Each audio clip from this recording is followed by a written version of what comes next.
Hello, guten Tag. So today we are going to learn about while, da and then. In German, while, da, then are conjunctions used to give a reason. All three mean because in English, but their sentence structures are different. In while and da, the conjugate verb goes to the end of the sentence, and da is more formal than while. In then, the conjugate verb stays in the second position. Then is more common in spoken German.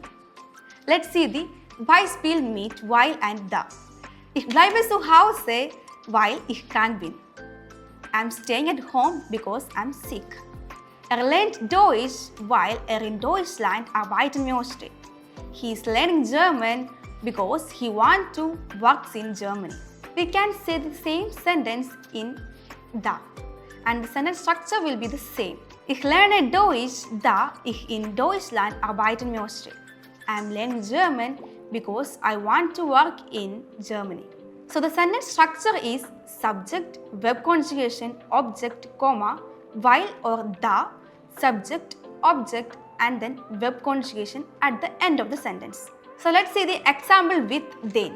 Ich bleibe zu Hause, denn ich bin krank. I stay at home because I'm sick. Wir gehen nicht schwimmen, denn das Wetter ist schlecht. We are not going swimming because the weather is bad.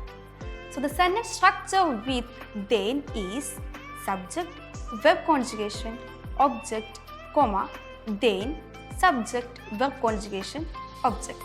To conclude, while, da, and then all express reasons, but their sentence structure is different.